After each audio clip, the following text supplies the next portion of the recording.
তোমরা ডাব্লিউডাব্লিউতে একটা জিনিস তো নোটিস করেই থাকবে যে এখন করে ডাব্লিউডাব্লিউ প্রেস কনফারেন্স করাচ্ছে, যেটা কিন্তু আগে ছিল না। এখন করে আমরা দেখেছি যে ডাব্লিউডাব্লিউ তাদের প্রিমিয়াম লাইভ ইভেন্ট এছাড়া বড় বড় যে সমস্ত শো আছে সেগুলো কমপ্লিট হওয়ার পর প্রেস কনফারেন্স করায়, যেটা আমরা অন্যান্য বড় বড় স্পোর্টসের ক্ষেত্রে দেখতে পাই। তো এখানে তোমাদের মনে একটা প্রশ্ন তো আসবে যে এই যে প্রেস কনফারেন্সগুলো হয় এগুলো কি স্ক্রিপ্টেড হয় নাকি আনস্ক্রিপ্টেড। তো সিএম পাঙ্ক এটা রিভিল করে যে এই যে প্রেস কনফারেন্স হয় এখানে রিপোর্টারগুলো আসে, অনেকে অনেক প্রশ্ন করে, তো এইগুলো পুরোপুরি আনস্ক্রিপ্টেড হয়, এখানে কিছু স্ক্রিপ্টেড থাকে না।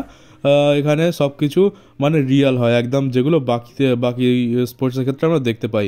এখানে যে সমস্ত প্রশ্ন করা হয় এগুলো যারা প্রশ্ন করে তাদের নিজেদের মনের প্রশ্ন, আর এখানে সুপারস্টাররা তাদের বুদ্ধি খাটিয়ে এখানে তাদেরকে উত্তর দিতে হয়, কারণ জানো এটা আনস্ক্রিপ্টেড যেহেতু, তো এখানে যদি সুপারস্টাররা কোনো এদিক ওদিক কোনো কথা বলে দেয় তো সেটা একটা অনেক বড় প্রবলেম ক্রিয়েট করতে পারে। তো এটা আনস্ক্রিপ্টেড হয়, তো এখানে সুপারস্টারদের অনেকটা দায়িত্ব নিয়ে আর বুঝে শুনে কথার উত্তর দিতে হয়, যেটা আমরা দেখেছি যে অনেক সুপারস্টাররাই করে। আর একবার তো দেখেছিলাম যে ওসব মদ খেয়ে একেবারে পুরো টুন হয়ে চলে এসেছিলো কোডি রোডসের সাথে, তো সেইটাও একটু বাড়াবাড়ি হয়ে গেছিলো, তো সেখানে যাকে কোডি রোডস সামলে নিয়েছিল। তো এইরকম আমরা অনেক কিছু দেখতে পাই যেগুলো প্রেস কনফারেন্সে হয়ে থাকে। তবে ডাব্লিউডাব্লিউ এখানে সুপারস্টারদের করা ইনস্ট্রাকশন দিয়ে রাখে যে কোনো ভেতরের কথা লিক করা যাবে না, এখানে খুবই স্ট্রিক্ট নিয়ম থাকে, তো তোমাকে যা বলতে হবে খুবই বুঝে শুনে বলতে হবে। আর রেসলম্যানিয়া 40 মেইন ইভেন্টে আন্ডারটেকার এসেছিল রককে চোক স্ল্যাম মারতে, তো সেই সিনটাই রিক্রিয়েট করা হয়েছে এখানে ডাব্লিউডাব্লিউ 2K25 গেমেতে। তো দেখতে পাচ্ছ ওপরেতে গ্রাফিক্সটা কেমন হয়েছে, মানতে হবে যে ডাব্লিউডাব্লিউ তাদের গ্রাফিক্স অনেক বেশি ইমপ্রুভ করেছে আগের বছরের থেকে, এবারে গেমটা আরো বেশি রিয়েলিস্টিক লাগছে। আর তাছাড়া আমরা যেমন জানি যে এই গেমের মধ্যে আমরা একটা রোমান রেন্সের আইল্যান্ড অফ রেলিভেন্সি যে জিনিসটা আছে সেটা দেখতে পাবো। তো এখানে সেই আইল্যান্ডের আরো কিছু পিকচার এসছে, দেখতে পাচ্ছ এখানে সেই পিকচার। এখানে বাঁ দিকে তো দেখতে পাচ্ছি মনে হয় এটা ডাব্লিউডাব্লিউর কোনো একটা বড় এরিনা, তাছাড়া এখানে ডাব্লিউডাব্লিউর হেডকোয়ার্টারের বাইরে যেমন বড় চ্যাম্পিয়নশিপ রাখা থাকে সেরকম চ্যাম্পিয়নশিপও দেখতে পাচ্ছি। তো একটা গোটা পুরো আইল্যান্ডই দিয়ে দিয়েছে, আর এটা একটা ওপেন আইল্যান্ড, এখানে গেমের যে গেম খেলছে সে যা খুশি তাই করতে পারে। তো এটা একটা অনেক বড় জিনিস অ্যাড হয়েছে 2K25 গেমেতে। আর একটা জিনিস তো আমরা ভুলে গেছি যে রয়্যাল রাম্বলেতে নিকি বেলার কিন্তু রিটার্ন হয়েছিল। তো কি হয় যে প্রথমবার দেখছি যে কোনো লেজেন্ডের রিটার্ন হলো আর তাকে কেউ পাত্তাই দিচ্ছে না, আর নিকি বেলা রিটার্ন হয়েছে এটা তো আমরা ভুলেই গেছি। তো কি হয় যে নিকি বেলা এটা বলে যে এই রয়্যাল রাম্বলের অ্যাপিয়ারেন্সটাই তার শেষ অ্যাপিয়ারেন্স ছিল না, সে আরও বেশ কয়েকটা অ্যাপিয়ারেন্স করবে ডাব্লিউডাব্লিউতে। আর শুধুমাত্র এই নয়, সে এমনটা বলেছে যে তার বোন ব্রি বেলাও কিন্তু তার সাথে ডাব্লিউডাব্লিউতে রিটার্ন করতে চলেছে, কিন্তু তাও এটা এত কিছু করা সত্ত্বেও ফ্যান্সদের কোনো ইন্টারেস্ট নেই।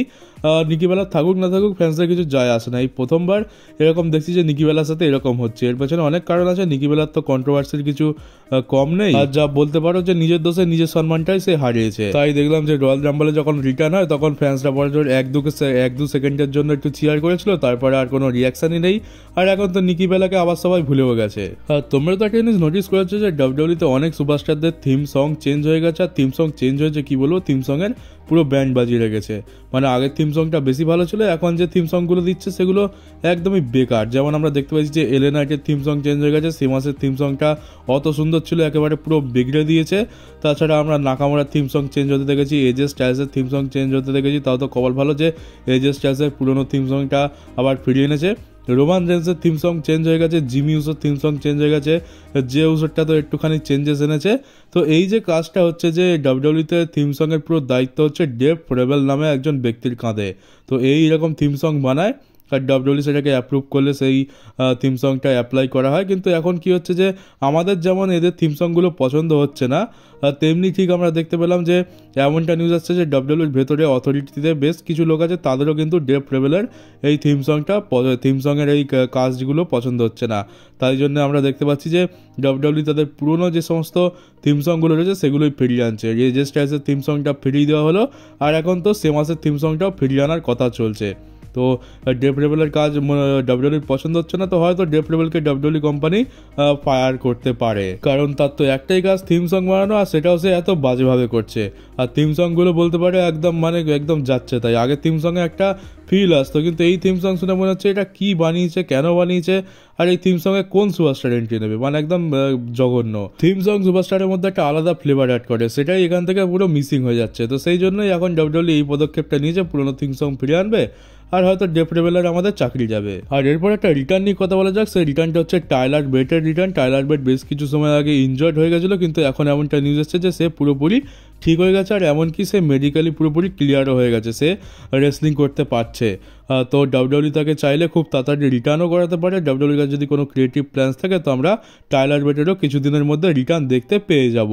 আর আমরা অমাসকে তো রয়্যাল রাম্বলে রিটার্ন করতে দেখতে পেলাম না। সে তো বলেছিল যে সে ডাব্লিউডাব্লিউতে ফিরছে, তো আমরা তো এটা আশা করে বসেছিলাম যে সে রয়্যাল রাম্বলের জন্যই ফিরছে, কিন্তু অমাসকে তো দেখতে পেলাম না। তো অমাস তার ইন্টারভিউতে বলেছে যে সে জন সিনার সাথে ম্যাচ লড়তে চায়, এমনকি সে জন সিনাকে রিটায়ারও করাতে চায়। আর শুধু তাই নয়, সে জন সিনাকে বড় প্যাকিং করে একদম বক্সে ঢুকিয়ে পুরো পার্সেল করে দেবে, এরকম বলেছে। এত বড় কথা। তো মনে তো হচ্ছে যে জন সিনার সাথে ম্যাচ করানোর জন্যই অমাসকে ডাব্লিউডাব্লিউতে রিটার্ন করানো হবে।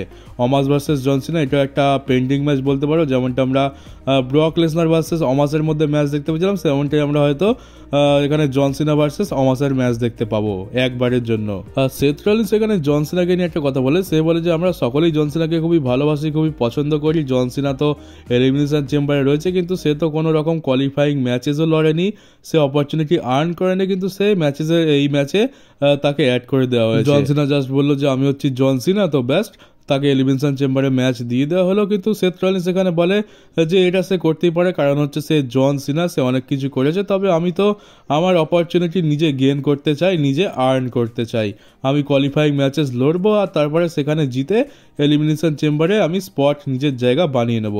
তো সেই ঠিক আছে, এটা সেথ রলিন্স এখন বলছে, কিন্তু সেথ রলিন্স যখন একটা সময় গিয়ে জন সিনার লেভেলে চলে যাবে তখনও কিন্তু সেথ রলিন্সকে জন সিনার মতো ট্রিট করা হবে, তাকে কোনো রকম কোয়ালিফাইং ম্যাচেস ছাড়াই তাকে অ্যাড করে দেওয়া হবে। এটা সবার ক্ষেত্রেই হয়ে থাকে।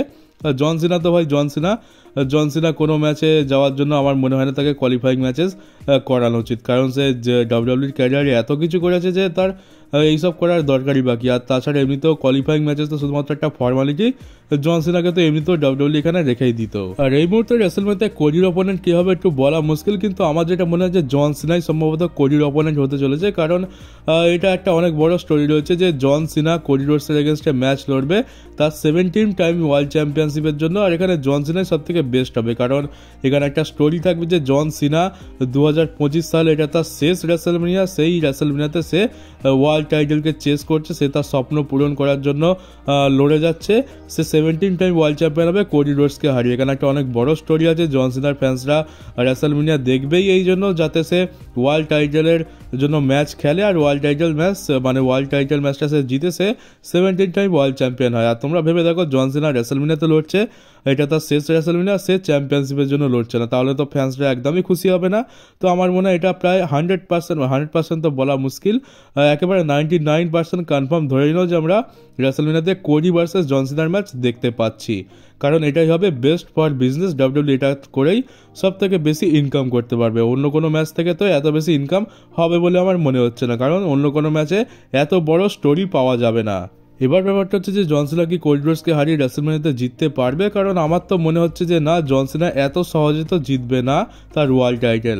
আমরা জানি যে জন সিনার ক্যারেক্টারটা কিরকম, জন সিনা যদি সুপার সিনা হয়ে থাকে তাহলে তো সে কখনো এত সহজে টাইটেল জিতবে না। আমরা তার ক্যারেক্টারটাই জানি, নেভার গিভ আপ, সে বারবার উঠে দাঁড়ায়, বারবার পড়ে যায়, বারবার আবার উঠে দাঁড়ায়, এটাই হচ্ছে তার ক্যারেক্টার। সুপার সিনা রান যেটা ছিল সেখানে আমরা দেখেছি সে বারবার ফেল হতো আর বারবার উঠে দাঁড়াতো, সে হার মানতো না, আর শেষ পর্যন্ত গিয়ে সে চ্যাম্পিয়ন হতো। তো আমরা এবারও হয়তো সেরকমই কিছু দেখতে পাবো। জন সিনা আমার মনে হচ্ছে এত সহজে চ্যাম্পিয়ন হবে না, রেসলম্যানিয়াতে যদি চলেও যায় তাও জন সিনাকে সেখানে হারিয়ে দেওয়া হবে, একেবারে হয়তো বছরের লাস্টে গিয়ে তাকে চ্যাম্পিয়ন বানানো হবে, আমার এটা মনে হয়।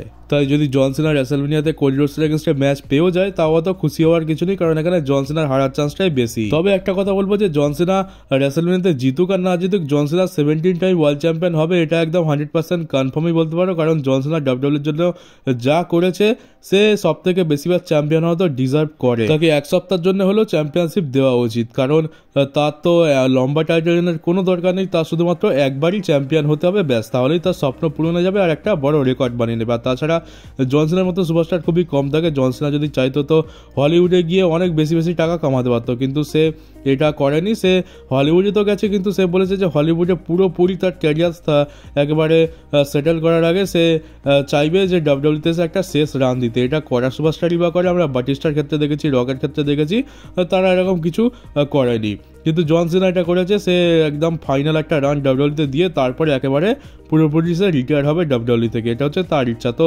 ডাব্লিউডাব্লিউর জন্য আর ডাব্লিউডাব্লিউ ইউনিভার্সের জন্য জন সিনা যখন এত কিছু ভাবতে পেরেছে, সে হলিউডের টাকা পয়সা সব সব কিছুকে কিছু সময়ের জন্য সাইডে রাখতে পেরেছে, তাহলে ডাব্লিউডাব্লিউর উচিত জন সিনাকে সেই সম্মানটা দেখানো। জন সিনাকে 17 টাইম ওয়ার্ল্ড চ্যাম্পিয়ন বানিয়ে গ্রেটেস্ট অফ অল টাইম তো সে আগে থেকে ছিল, আর ডাব্লিউডাব্লিউর ইতিহাসে সব থেকে বেশিবার ওয়ার্ল্ড চ্যাম্পিয়নশিপ জেতা সুপারস্টারও তাকে বানিয়ে দেওয়া উচিত। আর আমাদের আমেরিকান নাইটম্যার কোডি রোডস এটা কনফার্ম করেছে যে সে কালকে স্ম্যাকডাউনে থাকবে, এমনটা তো নিউজ এসেছিল, মানে ডাব্লিউডাব্লিউ এমনটা প্রচার করছিল যে কোডি রোডসের কিছু ছোটোখাটো ইনজুরি হয়েছে ল্যাডার ম্যাচ লড়ার জন্য, কিন্তু কালকে আমরা তাকে দেখতে পাবো। হয়তো সে তার কোনো ইনজুরি আপডেট দেবে বা তার অপোনেন্ট রেসলম্যানিয়াতে কে হতে পারে সেই হিসাবে কোনো রকম অ্যানাউন্সমেন্ট করবে, এটাই হয়তো বলবে যে এলিমিনেশন চেম্বার যে জিতবে সে আমাকে রেসলম্যানিয়াতে ফেস করবে, এটাই হয়তো সে বলবে।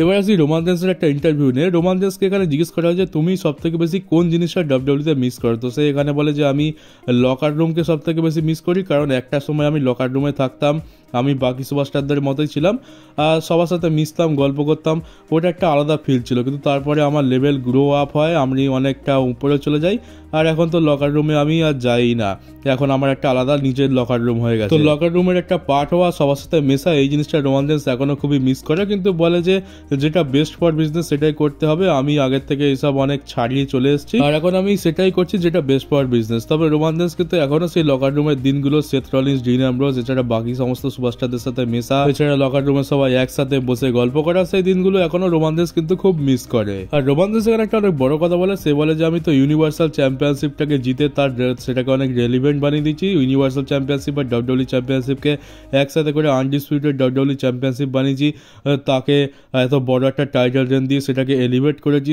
আর এত বড় লেগেসি বানিয়ে দিয়েছি। তো এবারে আমার আরেকটা কাজ বাকি আছে, সেটা হচ্ছে যে ওয়ার্ল্ড হেভিওয়েট চ্যাম্পিয়নশিপ যেটা রয়েছে, যেটা গান্থারের কাছে রয়েছে, সেই চ্যাম্পিয়নশিপটাকে জেতা, সেটাকেও এলিভেট করা, আর মানে হচ্ছে যে সেটা সম্মান বাড়ানো।